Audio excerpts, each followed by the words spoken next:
And President Trump says the U.S. stands to make a lot of money off Venezuelan oil, and he wants American oil companies to go in and spend at least $100 million to refurbish that country's industry to get the oil flowing again.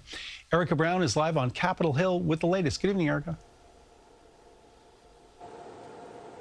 Good evening, Dick. And Venezuela's oil infrastructure was front and center at the White House today as President Trump met with top U.S. oil executives, pushing them to invest billions of dollars into that country. And it comes after earlier today the U.S. military seized another tanker linked to Venezuela.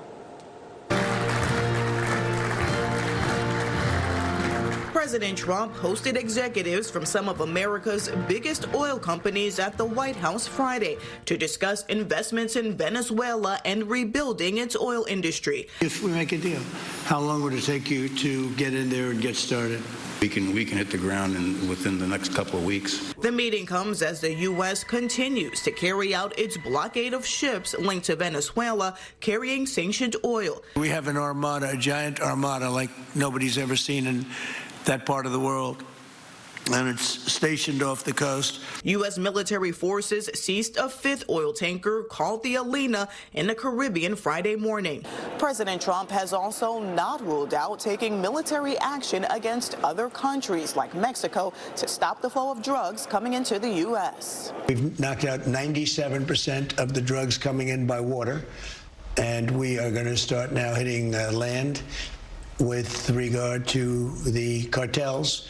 The cartels are running Mexico. It's very, very sad to watch. Mexican President Claudia Sheinbaum says she's ordered her foreign minister to speak with Secretary of State Marco Rubio to strengthen coordination between the two countries.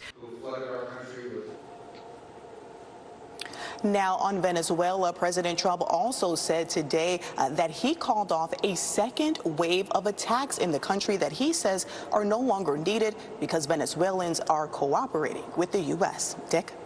Erica, before you go, we understand President Trump made some interesting comments today about Greenland. What can you tell us about that?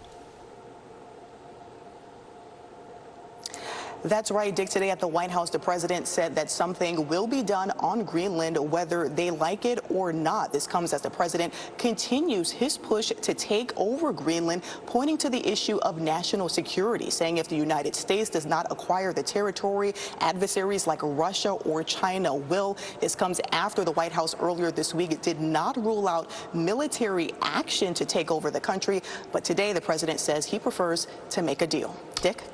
Erica Brown on duty in Washington tonight. We appreciate it, Erica, working late on Friday. Thanks again.